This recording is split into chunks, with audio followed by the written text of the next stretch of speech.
నమస్తే my dear friends. Vajral Chandrasekhar, advocate, Tirupati. మిత్రులారా, current topic. Honourable high court of AP అటు అమరావతి ఒక డెసిషన్ ఇచ్చింది. SC/ST కన్వర్ట్ అయితే, వేరే మతంలోకి వెళ్తే అతని యొక్క రిజర్వేషన్ చెల్లుతుందా చెల్లదా అని. చెల్లదని చెప్పింది. నిజమే కదా. SC/ST అంటే దళితులు SC/STలు.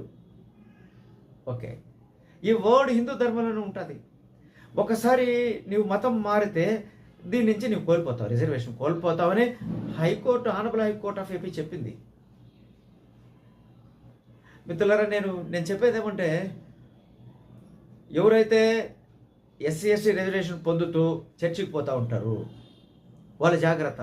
ఎందుకంటే మీ దగ్గర కూడా వస్తారు వాళ్ళు. మీ ఇంట్లో యేసు ఫోటో ఉందో, లేకపోతే లార్డ్ వెంకటేశ్వర ఫోటో ఉందో, లక్ష్మీదేవి ఫోటో ఉందో చూస్తారు. జాగ్రత్త సుమా.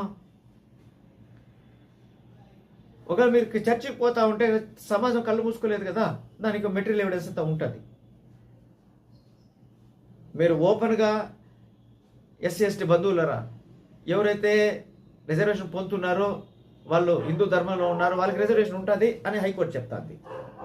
వాళ్ళు మారిపోతే మీరే ఒక అప్లికేషన్ తెచ్చియండి.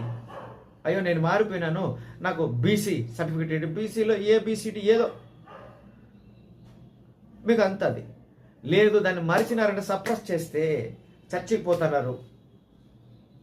ఇప్పుడు TTD దేవస్థానంలో కూడా ఎవరైతే అన్య మతస్థులు ఉన్నారో వాళ్ళంతా కిందకి పంపించండి, దేవుడి దగ్గర వద్దు అనేది అన్నారు. వాళ్ళంతా కిందకి పంపిస్తున్నారు.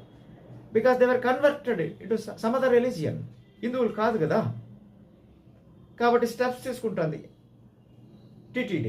అదేవిధంగా మిత్రులరా, మీరు కూడా ఆలోచించండి. Honourable high court of AP clarity ఇచ్చేసింది, మతం మారిన వాళ్ళకి SC/ST రిజర్వేషన్ ఉండదు అని. దీన్ని గుర్తించవలసిందిగా ఈ లేటెస్ట్ ఒక లీగల్ పాయింట్. మిత్రులరా నమస్తే, నేను ఉంటాను. నేను ఏపీ బార్ కౌన్సిల్ ఎలక్షన్లో మెంబర్ కంటెస్ట్ చేస్తున్నాను. ఎలక్షన్ తేదీలు ఫిబ్రవరి 13 నుంచి 18 మధ్యలో జరగచ్చు. నేను మీకోసం ఉన్నాను. I do work for the legal fraternity. నేను ఎప్పుడు అందుబాటులో ఉంటాను మిత్రులారా. నేను కష్టపడతాను. ఇవి మాత్రమే నేను చేయగలను. మాట మీద ఉంటాను, నిలబడతాను.